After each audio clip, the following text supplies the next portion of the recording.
जय श्री महाकाल दोस्तों, स्वागत है आपका आज के हमारे एक नए एपिसोड में। आज के हमारे एपिसोड के जो गेस्ट हैं उनसे मिलकर आपको बहुत अच्छा लगेगा, क्योंकि इनके साथ हमने ऑलरेडी 3 पॉडकास्ट कर रखे हैं और जिसपे आप सबका बहुत अच्छा रिस्पांस और प्यार मिल रहा है, क्योंकि ये जो हमारे जो गेस्ट हैं वो वशीकरण के स्पेशलिस्ट हैं और साथ ही साथ तंत्र के भी एक्सपर्ट हैं ये। तो आज हम फिर से बात करेंगे वशीकरण पे, तंत्र पे इनसे। तो चलिए गेस्ट का वेलकम कर लेते हैं। जय श्री महाकाल। जय श्री महाकाल जी। सभी ऑडियंस का बहुत बहुत धन्यवाद, क्योंकि आपकी ऑडियंस बहुत प्यार देती है और मैंने कमेंट पढ़े थे उसमें कि वापस इनको एक बार और लाओ। हाँ जी। और कमेंट्स में जैसे आप वशीकरण भी करते हैं, हाँ जी, तो काफी सारे लोगों ने कमेंट्स ये भी किया था, मेरे को डीएम भी आया था कि आप जो वशीकरण करते हैं वो काफी हद तक लोगों को जो जिस तरीके से चाहिए उस तरीके से उनको मिल रहा है।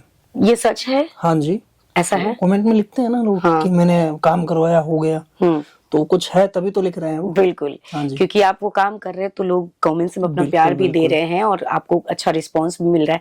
अच्छा, अभी जैसे आज के टाइम पे तंत्र बहुत ज्यादा हो रहा है, हर जगह हो रहा है, चाहे वो शहर हो या गाँव हो, हर जगह हो रहा है। कहीं पे भी हो। कैसे बच सकते हैं इस पे और किन बातों का ध्यान रखें?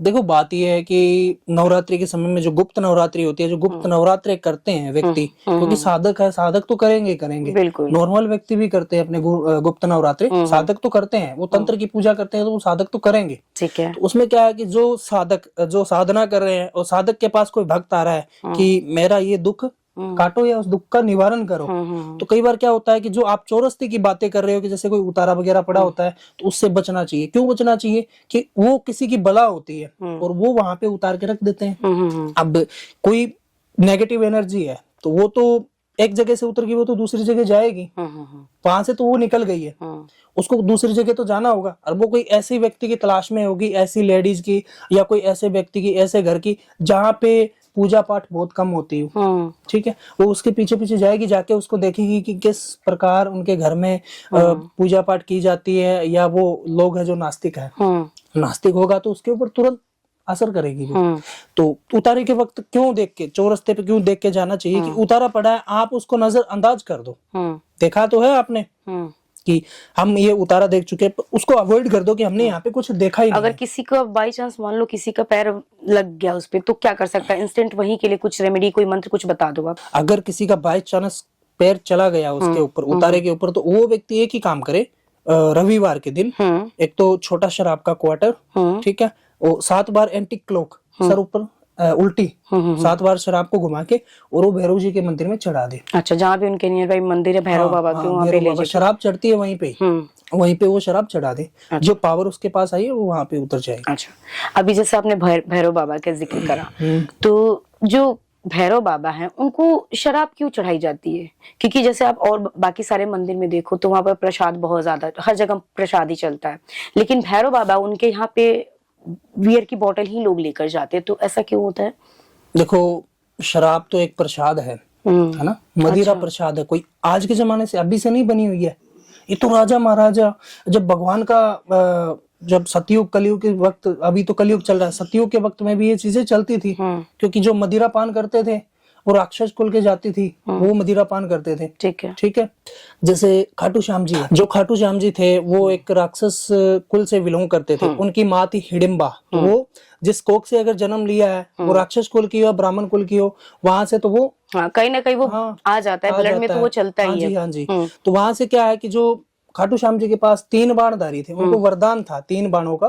तो जब युद्ध हुआ था तो भगवान श्री कृष्ण ने इनसे वरदान मांगा था कि तू तेरा मेरे को सर दे, क्योंकि भगवान श्री ने, कृष्ण भगवान ने अपना रूप दिखाया था उनको, तो उन्होंने अपना सिर दान कर दिया। वो शीश के दानी थे, बहुत ही बड़े। तो ये जो शराब है ना, ये सदियों से चली आ रही है। बात बाकी भैरव बाबा को क्यों चढ़ती है शराब? क्योंकि भैरव बाबा ये शराब का प्रसाद है उनका, और ये शराब ग्रहण कर सकते हैं। ठीक है। और ये तंत्र में भी यूज बहुत की जाती है शराब, मदिरा, क्योंकि ये तामसिक में है। काल भैरव को हम पूछते हैं, तामसिक में पूछते हैं हम, तंत्र में पूछते हैं। गणपति जी उनको भी पूछते हैं हम। मतलब एक तंत्र का जो रूप है ना, वो उग्र रूप है। जिस देवी का, जिस देवता का उग्र रूप होगा, हम उन्हीं को ही पूजेंगे तंत्र उग्र रूप को। और उग्र रूप होता है, उग्र रूप में मीट मांस मदिरा आदि उनके भोग लगता है। और सात्विक में भी बियर चढ़ती है काल भैरव या भैरव बाबा? नहीं, देखो, भैरव बाबा का तो आप अपनी इच्छा से, अगर मन का प्रसाद अगर कुछ भी चढ़ा दोगे, मीठा भी चढ़ा दोगे, वो अपने मन की बातें होती है। कोई जरूरी नहीं होता कि मेरे साथ में गया वो व्यक्ति शराब चढ़ा रहा तो मैं भी चढ़ाऊं, है ना। कोई व्यक्ति अगर वो मदिरा पान करता है, वो शराब चढ़ाए तो अच्छा है। अच्छा, वो नहीं पी रहा है, वो अपने। अच्छा, हाँ, जैसे आपने बताया कि जो भैरव बाबा के मंदिर है, जो या जो काल भैरव का मंदिर है, वहाँ पे बियर चढ़ती है। पर अगर कोई बियर नहीं सेवन करते हैं और वो जा रहे हैं मंदिर में, तो वो बियर लेके जा रहे हैं, क्योंकि वहाँ का प्रचलन ऐसा है कि अगर कोई सेवन नहीं करता फिर भी उसको बियर लेकर ही जाना होता है। देखो, इसमें बात यह है कि कोई व्यक्ति अगर मदिरा पान करता है, वो बाबा का प्रसाद लेता है, वहाँ प्रसाद का क्या मतलब होता है पता है क्या आपको? प्रसाद चढ़ाया, वापस ले लिया आपने, प्रसाद सभी ने ग्रहण कर लिया। आप जब वो प्रसाद ग्रहण ही नहीं कर सकते हो तो लेके जाने का क्या फायदा?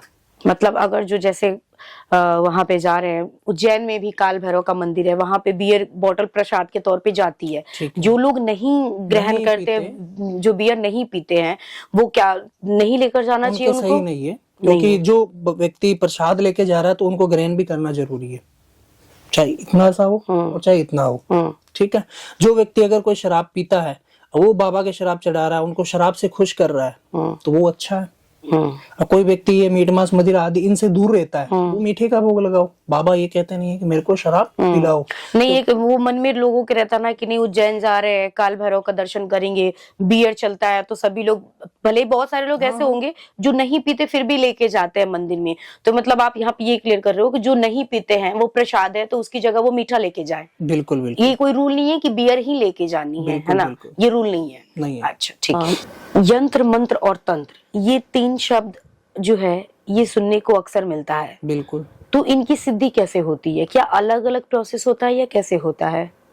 देखो, यंत्र, मंत्र, तंत्र, यंत्र होता है, आपने देखा होगा। हाँ, यंत्र बना हुआ होता है। हाँ, वो एक यंत्र है। तंत्र है जो तांत्रिक है, हम तंत्र का प्रयोग करते हैं। जो मंत्र है वैदिक अनुष्ठान के, जो पंडित वगैरह है, पंडित कोई हवन करवाता है घर में वैदिक अनुष्ठान का, वो होता है मंत्र। ठीक है। तो इसमें व्यक्ति किस फील्ड में जाना चाहता है वो इसमें चूज कर सकता है। और जो तीनों चीजें हैं, इसमें तीनों में फर्क क्या है वो मैं आज आपको बताता हूँ।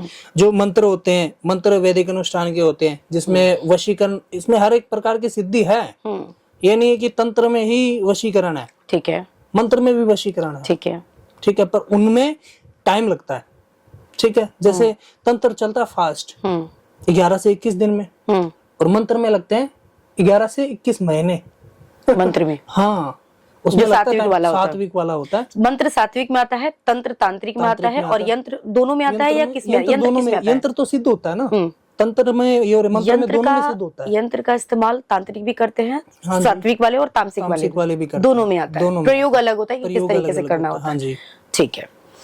और जो आप अभी थोड़ी देर पहले जो आप रियल स्टोरी बता रहे थे आपके क्लाइंट की, वो शेयर करिए। अभी मैं आपको एक किस्सा बता रहा हूँ, पीछे कुछ दिनों का, होली का। एक मेरे पास व्यक्ति आया था, वो व्यक्ति आया था तो उसके ऊपर तंत्र किया हुआ था, ठीक है। और वो तंत्र इतना पावरफुल तंत्र किया हुआ था, किसी ने प्रेत छोड़ दिया था उसके ऊपर, किसी ने प्रेत छोड़ दिया था। वो एक लड़का था, ठीक है। वो लड़का बहुत अच्छा था, अपने दिल का अच्छा था। वो किसी से कोई मतलब झगड़ा कलेश वगैरह कुछ नहीं करता था, वो अपने काम से काम रखता था, ठीक है। और काम से काम रखने वाले भी व्यक्ति क्या है कि उसके पीछे चलने वाले वो बहुत थे, वो क्योंकि चढ़ाई कर रहा था अपनी अच्छी, 2 पैसे भी कमा रहा था, अपना घर भी चला रहा था। तो कुछ लोग ऐसे भी होते जो पीछे खींचने वाले, ले भाई ये जलने वाले भी तो होते हैं। तो कोई उसी का दुश्मन था जो उसने तंत्र करवा दिया, ठीक है, ठीक है। उज्जैन से, उज्जैन महाकाल से, मेलड़ी माँ के शमशान घाट से, वहां से उसने तंत्र करवाया था, और वहां से एक प्रेत लागू कर दिया उसके ऊपर। वो अच्छा खासा काम कर रहा था, उसका काम बंद हो गया, ठीक है। घर में उसके क्लेश स्टार्ट हो गया, वाइफ थी वो छोड़ के चली गई। अच्छा, मतलब हर जगह से उस व्यक्ति को निराशा ही मिल रही थी।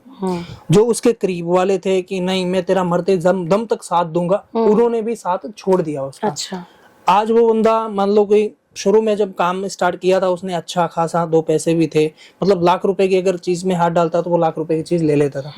वो जब मेरे पास में आया वो 1-1 रुपए के लिए तरसता था। बहुत पावरफुल तंत्र किया हुआ था, क्योंकि देखो घर से उसको निराशा, वाइफ उसको छोड़ के चली गई, मायके चली गई, ठीक है।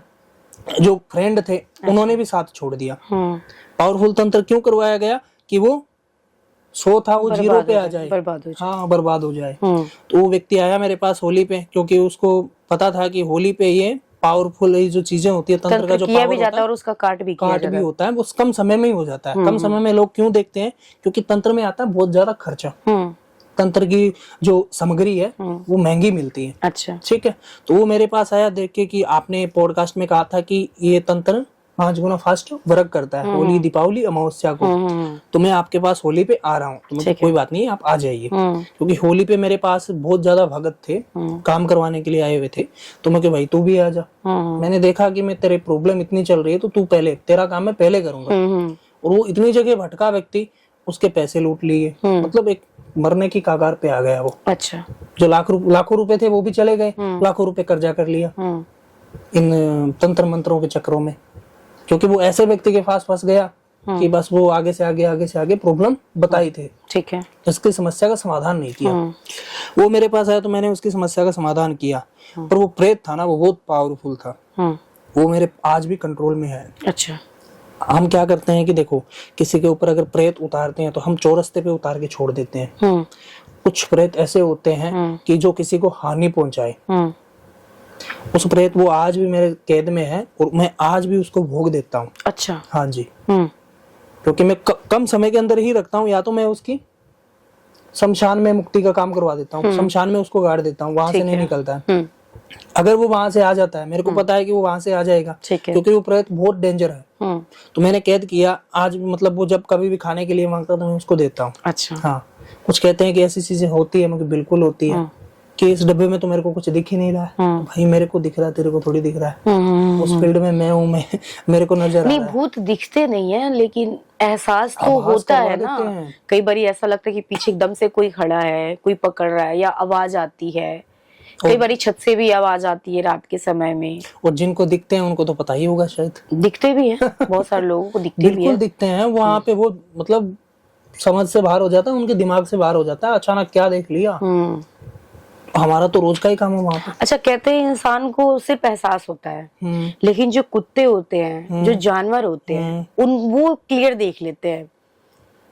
तो ऐसी क्या पावर होती है कि जानवर वो देख लेते, बिल्कुल उनको दिख जाता है किधर है। अगर वो कहीं जा रहा है तो उस तरफ ही देखते हैं वो। हाँ जी। तो उनको कैसे पता चलता है, क्या पावर होती है? क्या सच में वो देख लेते, या उनको भी कुछ ऐसा फील होता है?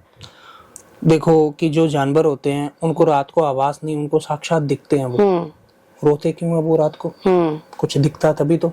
उनको ये तक पता चल जाता है कि कुछ अनहोनी होने वाली है। जैसे मोर है, मोर जब बैठ के अपनी आवाज निकालते हैं पेड़ पे, तो उनको पता चल जाता है कि या तो किसी की डेथ होने वाली है, या बरसात आएगी। उनको साक्षात किसी की मौत दिखती है कि आज आदमी खत्म हो जाएगा, मर जाएगा। ये भगवान ने उनको एक दिव्य दृष्टि दी, अलग से दी है। इंसानों के पास नहीं है। इंसानों के पास में भी है, वो एहसास होती है चीजें, वो एहसास होती है इंसानों के पास, वो जानवर को दिखती है वो चीजें। इंसानों के पास में भी चक्र है अपने, हमारे शरीर में चक्र उजागर कर लो, अपने को भी दिखने लग जाएगी। वैसे गुप्त तंत्र विद्या का नाम भी सुनने को मिलता है, तो एक तो तंत्र विद्या होती है, और ये गुप्त तंत्र विद्या क्या होता है? देखो, है तो तंत्र ही एक ही है, ठीक है। उनके नाम अलग अलग है, ठीक है। जैसे लेडीज है, वो लड़की भी है, लेडीज भी है, औरत भी बन जाती है, माँ भी बन जाती है, और दादी भी बन जाती है तो वो एक लड़की। तो जैसे तंत्र है, तंत्र अलग अलग प्रकार के नाम है, अलग अलग रूप है, और उनका अलग अलग कार्य है। ठीक है। जैसे आपने कहा गुप्त तंत्र, गुप्त तंत्र कैसे किया जाता है? गुप्त तंत्र ऐसे किया जाता है कि गुप्त जगह, जंगलों में अकेले को ही किया जाता है। वो तंत्र ऐसा होता है जिसमें मारन, मोहन, वशीकरण, उच्चाटन, स्तंभन जैसी क्रिया सिद्ध की जाती है, और किसी को इतनी तक हानि पहुंचा जाती है, किसी को खत्म भी कर सकती है वो चीजें। गुप्त तंत्र ये होता है। अच्छा, गुप्त तंत्र से कोई कार्य कर रहा है तो उससे वो कितने टाइम में वो कंप्लीट कर सकता है, और तंत्र विद्या से कोई कर रहा है तो कितने टाइम में कंप्लीट कर सकता है? देखो, एक ऊर्जा होती है, एक पावर होती है, जिसको शमशान से उठा के किसी के ऊपर लागू करना होता है सेम टाइम में। ठीक है। तो वो गुप्त तंत्र भी है, तंत्र भी है। अगर फास्ट काम करना है तो आप गुप्त तंत्र करवाइए, ठीक है, जिसमें जल्द से जल्द हो जाए। जैसे 21 दिन का टाइम लग रहा है, तो वो गुप्त तंत्र का काम 7 दिनों में कंप्लीट हो जाता है। ठीक है। तो उसमें जो छठ कर्म मैंने बताए हैं, उसमें ऐसी चीजें भी होती है छठ कर्म। जैसे किसी का माइंड स्तंभन करना हो, मतलब आपका माइंड अभी तो इसी जगह रोक देना, तो उनमें कुछ चीजों की जरूरत पड़ती है। किसी इंसान की माइंड रोक सकते हो आप, जहाँ पे वो वहीं पे रुक जाएगा। उसके आगे उसका माइंड काम ही नहीं करेगा। जैसे एक वशीकरण हो गया, किसी को वश में कर लेना, तो वो अपना कहना मानना, ठीक है, और मारन क्रिया हो गई, किसी के ऊपर मारन करना, उसको खत्म ही कर देना, वो एक मारन क्रिया हो गई। ऐसी क्रिया हम करते नहीं है पर बताते हैं, ग्रंथों में है ये और तंत्र में ये होती है, ठीक है। तो ये बहुत पावरफुल क्रिया है, तो उसमें कुछ चीजों की जरूरत पड़ती है। देखो, या तो रिलेटिव करवा सकता है, रिलेटिव जैसे सास बहू का कोई क्लेश चल रहा है या कोई बेटा अपनी माँ की बात नहीं मान रहा है, वशीकरण, हाँ वशीकरण, उसके ऊपर वशीकरण करवाना, तो उसमें कोई चीजों की आवश्यकता नहीं होती है। वशीकरण से रिलेटेड जैसे कोई गर्लफ्रेंड बॉयफ्रेंड है, उनका रिलेशन अच्छा चल रहा है, काफी ज्यादा हद तक रिलेशन चला गया उनका, तो वो कहते हैं कि गुरुजी की कुछ कपड़ा वगैरह देना पड़ेगा, तो उनको कपड़ों की आवश्यकता नहीं है। अच्छा, ठीक है। और घर में कोई हस्बैंड वाइफ में कोई डिस्प्यूट चल रहा है, अलग वो चले गए हैं, दूर हो गए हैं, वो अपनी माताजी के पास चली गई है वाइफ, वो अलग बैठे हैं, बात नहीं कर रही है, मतलब डिस्ट्रीब्यूट बहुत भयंकर तरीके का हो गया, तलाक तक बात आ गई उनकी, तो वो वशीकरण करवा सकते हैं, ठीक है। माँ अपने बेटे के ऊपर वशीकरण करवा सकती है। तो वशीकरण का इस्तेमाल सही जगह पे ही हम करते हैं, ऐसे नहीं कि कोई राह चलते लड़का और लड़की की फोटो उठा के दे दी, इसके ऊपर वशीकरण करना कभी नहीं होएगा। वशीकरण का एक सही इस्तेमाल करना सीखो, और वशीकरण जिसको जरूरत है वो ही व्यक्ति हमसे कांटेक्ट करना। मतलब जिनको जरूरत है वशीकरण की और अच्छे काम के लिए वही कर सकते हैं। बिल्कुल बिल्कुल, देखो जरूरत तो वही है ना, क्योंकि ऐसे तो फिर कोई राह चलती की फोटो उठा के हमको भेजेगा तो हमको तो आधे घंटे लगते हैं काम चेक करने में, आहुति भी लगती है। हम तो निःशुल्क बता रहे हैं ना, किसी से शुल्क भी नहीं ले रहे हैं। फर्स्ट चैट, अपनी पहली चैट बिल्कुल फ्री है। अच्छा, हाँ जी। कोई आता है फोटो लेके देख के बताओ, उनका चैट फ्री है। अच्छा, ऐसे बहुत सारे लोग भी होते होंगे जो ऐसे किसी का भी फोटो देके करा लेते, जिनको जानते भी नहीं है, लेकिन उस पर वशीकरण करना, ऐसे भी लोग आते हैं आपके पास? हाँ, बहुत आते हैं। किसी को जानते नहीं, किसी को पहली बार कहीं भी देख लिया, उस पे वशीकरण करना। वो तो यहाँ तक अपना जुगाड़ बना लेते हैं, बाल भी ले आते हैं। अच्छा ऐसे लोग भी होते हैं कि नहीं, इसको चाहिए लाख रुपए ले लो, हम करके नहीं देते हैं ना, क्योंकि पता है मेरे को कि हम करके देंगे, हम नहीं, हमारी पावर का गलत इस्तेमाल करेगा, उसको कहते हैं भाई हमारे पास मारन क्रिया नहीं करते। मारन क्रिया तो हम करते ही नहीं है, वशीकरण भी हम ऐसे व्यक्ति आते नहीं करते हैं। अच्छा, मना कर देते हैं। ठीक है। जैसे तंत्र का जो नाम आता है, जितना काम यहाँ पर रियल होता है उतना ही फ्रॉड भी होता है, ठीक है। जैसे सबको पता है कि तंत्र में जो तांत्रिक होते हैं, बहुत सारे तांत्रिक जिनको ज्ञान नहीं है, शून्य भर का ज्ञान है, तांत्रिक बन के बैठ जाते हैं या अघोरी बन के बैठ जाते हैं और कहते हैं कि ये यंत्र ले लो, इससे काम हो जाएगा, ये मंत्र का जाप करो, इससे काम हो जाएगा, या ये चीजें घर में प्रयोग करो, रखो, इससे हो जाएगा, ठीक है। तो अब कोई व्यक्ति जा रहा है, जैसे आप तंत्र के एक्सपर्ट है, वशीकरण भी आप करते हैं और यही सारी चीजें चल भी रही हैं, तो अगर कोई किसी के पास जा रहा है तो उसको कैसे पता चले कि सामने वाला जो तांत्रिक है, जो अघोरी है, वो रियल है, वो अच्छा काम करेगा? देखो, कुछ व्यक्ति जा चुके हैं, इस जाल में शिकार हो चुके हैं, उन्होंने जो जाल बिछाया उस जाल में फंस गए हैं। क्यों फंस गए हैं? कि आज मैं उनको एक ही बात बताता हूँ, सीधा सिंपल उपाय बताता हूँ। अगर किसी व्यक्ति के पास आप जा रहे हो, वो आपका फोटो ना मंगवा रहा है, चलो ये काम हो जाएगा, वो व्यक्ति अगर आपका संकल्प यंत्र मंत्र तंत्र में अगर कोई भी कार्य करवाते हो, अगर तंत्र से करवाते हो, यंत्र लेते हो या वैदिक अनुष्ठान का काम करवाते हो, तो आपको संकल्प लेने की आवश्यकता है। जब तक आप संकल्प नहीं लोगे तब तक आपका कार्य कोई सिद्ध नहीं कर पाएगा। अच्छा, संकल्प का मतलब क्या होता है बताइए? आपसे आदेश लेना कि मैं यहाँ पे काम करवा रही हूँ, वो एक संकल्प का आदेश होता है। जैसे किसी के पास जाते हो, बड़े व्यक्ति के पास में, आपकी फाइल पे उसके साइन चाहिए, जैसे कलेक्टर हो गया, वो साइन तो आप ही कर सकते हो ना, उनके पास जाने की क्या जरूरत है। तो वैसे ही एक ये इसमें तंत्र में आ रहे हो आप या कोई कार्य सिद्ध करवा रहे हो, तो ये वशीकरण का या जो भी इससे रिलेटेड होता है उसके सबके अलग अलग संकल्प होते हैं, तो वो संकल्प होना जरूरी है। अगर कोई व्यक्ति आपका संकल्प करवा रहा है तो वो व्यक्ति सही है, वो आपका काम करेगा। अगर कोई आपका संकल्प नहीं करवा रहा, फोटो नाम भेज दी, ये प्रॉब्लम है कि हाँ ये चल रही है, हाँ कर दूंगा 11 दिन में, 21 दिन में, हाँ 51 दिन में, तो वो व्यक्ति काम नहीं करेगा, आपसे आगे से आगे पैसों की डिमांड करेगा।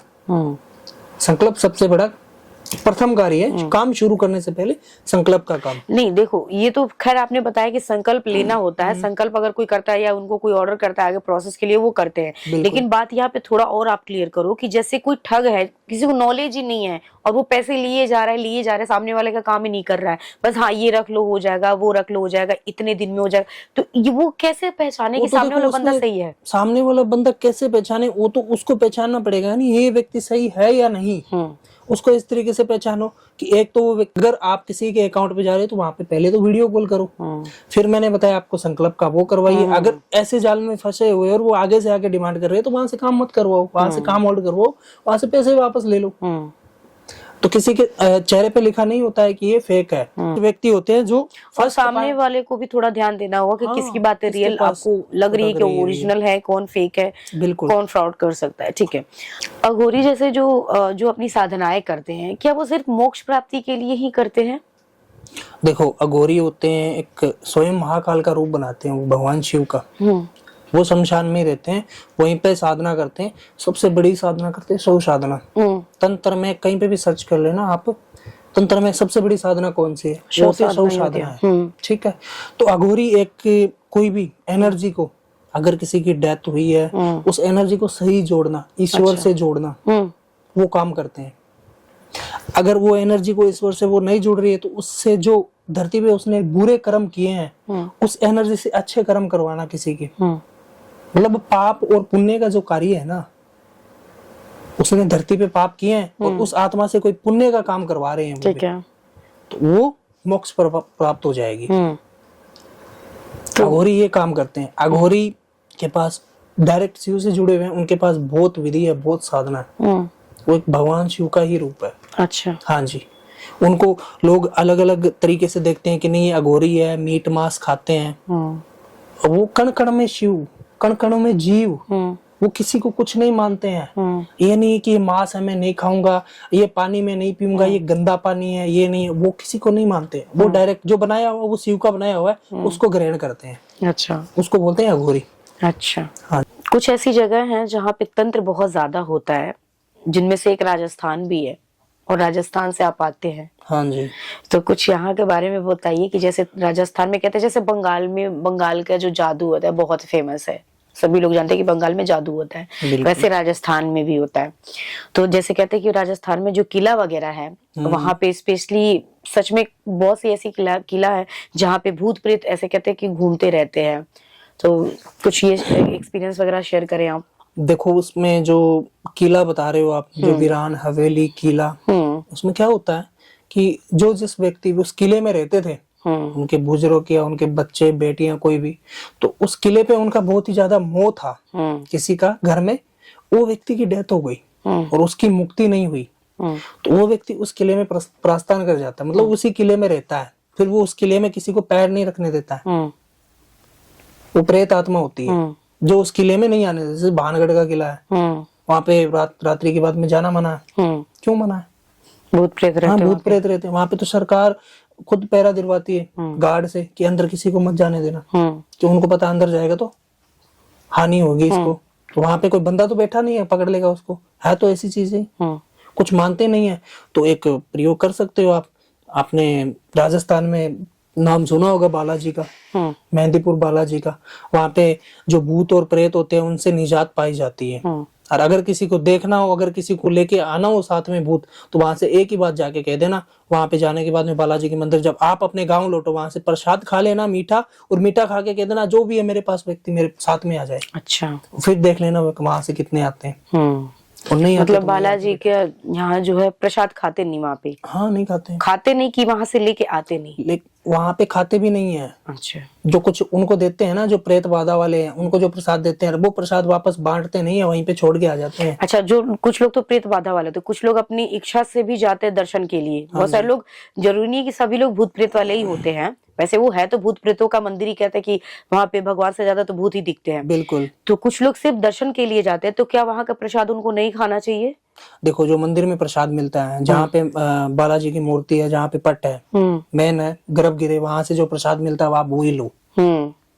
ये नहीं कह रहा हूँ कि आप वहां से प्रसाद शॉप पे मिलती है वो सारी चीजें नहीं शॉप पे तो मिलती है, आप शॉप पे लेके चढ़ाओगे ना प्रसाद। तो अगर कोई मंदिर मस्जिद कहीं पे भी जा रहे हो आप, तो वहां से शॉप पे ही लेके चढ़ाओगे कोई भी चीज। मतलब आपके कहने का मतलब है कि जो लोग जाते हैं दर्शन के लिए, वो जो प्रसाद लेके जाते हैं वो प्रसाद खा सकते हैं? जो मंदिर में मिलता है वो प्रसाद खा सकते हो। जो मंदिर के बाहर आपको मिल रहा है कि मतलब कोई देता रहता है प्रसाद बांटता, वो नहीं खाना चाहिए। और ना वहां से कुछ चीजें लेके आनी चाहिए, ना ही वहां पे आने के वक्त पे किसी को आवाज देनी चाहिए, ना पीछे मुड़ के देखना चाहिए। भूत प्रेत वैसे आते रहते हैं और आ जाते हैं, लोगों के साथ आते हैं। वशीकरण जैसे कोई करा रहा है, तो क्या मेल पे करने का वशीकरण का जो प्रोसेस है वो अलग होता है और फीमेल पे करने का प्रोसेस अलग होता है या सेम होता है? देखो, वशीकरण के तो वैसे बहुत सारे नाम है। ठीक है, कोई व्यक्ति अपनी वाइफ पे या गर्लफ्रेंड बॉयफ्रेंड पे, ऐसे अभी केसेस बहुत ज्यादा आ रहे हैं कि मैं जिससे प्यार करता हूँ वो मेरे से बात नहीं कर रही है। 8 साल का रिलेशन था, क्या पता किसी ने वशीकरण तो नहीं करवा दिया इसके ऊपर। कई बार फैमिली भी बीच में आ जाती है ऐसे व्यक्तियों पे कि किसी का पता चल जाता है तो वो ऐसी चीजें करवा लेते हैं। जो घर का व्यक्ति होता है, ऐसी पावर उस पर जल्द से जल्द असर कर जाती है क्योंकि वो उसके घर का है, उनका एक खून का रिश्ता है। तो फिर वो बंदा मेरे पास आया, कोई ये छोटी सी स्टोरी बता रहा हूँ। एक बंदा आया था मेरे पास में वशीकरण से रिलेटेड कि मेरी गर्लफ्रेंड के ऊपर किसी ने वशीकरण कर दिया है, और मैं बहुत जगह जा चुका हूँ, हर जगह मेरे को यही बता रहा है कि कोई थर्ड पर्सन आ गया, वशीकरण करवा दिया उसने। तो वो मेरे पास में आया तो मैंने देखा कि उस लड़की के घर वाले थे जो उन्होंने कंट्रोल करके रखी थी उस लड़की को। तो अब उसकी काट क्यों की? उसकी काट होती नहीं थी क्योंकि उन्होंने वशीकरण करवा के एक दिग्बंधन करवा लिया उस लड़की के ऊपर। वशीकरण से आगे एक कवच बनवा दिया उन्होंने कि पहले इस कवच को नष्ट करो और बाद में वशीकरण की क्रिया हटेगी। अच्छा। अब जिस किसी के पास में भी जा रहा है वो व्यक्ति, तो उसको नजर नहीं आ रहा है। जिस किसी के पास में भी जा रहा है तो उस तांत्रिक या जो भी पंडित वगैरह, तो उनको नजर नहीं आ रहा है कि ये वशीकरण हट क्यों नहीं रहा है, आगे से आगे प्रॉब्लम बता रहा है। तो वो मैंने कवच हटाया, उस वशीकरण को रिमूव किया मैंने। आज वो शादीशुदा लाइफ में एकदम खुश है, बच्चे भी हो गए उनके, बहुत अच्छी बात है। अच्छा, हाँ ठीक है। आज का एपिसोड आपको कैसा लगा? बिल्कुल जी, बहुत अच्छा। आप सुनाइए। महादेव। जय श्री महाकाल।